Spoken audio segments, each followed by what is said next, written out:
বর্তমান সময়ে জনপ্রিয় দুই ইসলামী আলোচক মিজানুর রহমান আজাহারি ও শায়েখ আহমদুল্লাহ এবার যশোরের একটি ইসলামী আলোচনায় একই মঞ্চে বয়ান দেবেন তারা।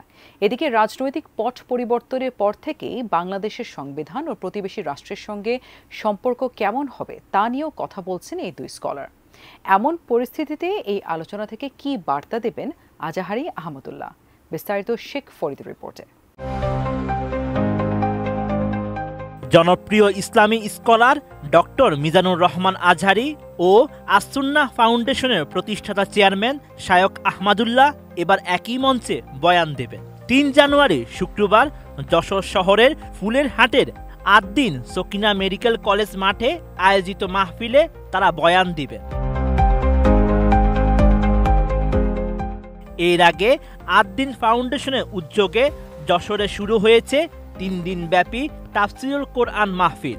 মাহফিলের প্রথম দিন ১ জানুয়ারি আলোচনা করেছেন আল্লামা মামুনুল হক ও আব্দুল হাই মোহাম্মদ সাইফুল্লাহ। ২ জানুয়ারি মাহফিলের দ্বিতীয় দিন আলোচনা করেছেন মাওলানা রফিকুল ইসলাম মাদানী ও মুফতি আমির হামজা। আজ শেষ দিন শুক্রবার সন্ধ্যায় আলোচনা করেছেন শায়েখ আহমদুল্লাহ। বাদ এশা আলোচনা করেছেন ডক্টর মিজানুর রহমান আজহারি।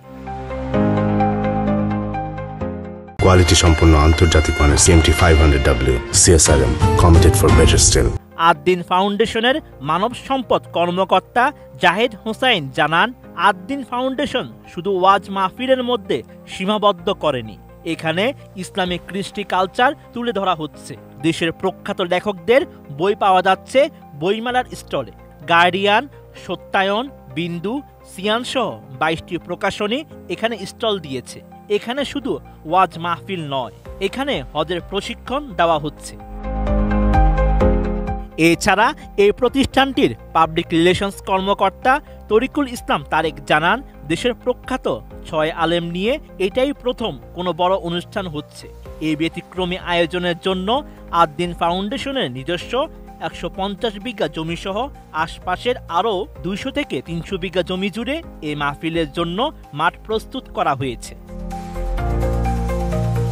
এই সময় এই মাহফিলে 7 থেকে 10 লাখ মানুষের সমাগম হয়। এছাড়া 20টি LED স্ক্রিনের মাধ্যমে লাইভ দেখানো হচ্ছে। বিশেষ করে নারীদের বসার জন্য ফুলের হাট বালিকা বিদ্যালয় এবং Ad-din Sakina medical college gate এলাকায় স্থান করা হয়েছে বলে জানান তারেক।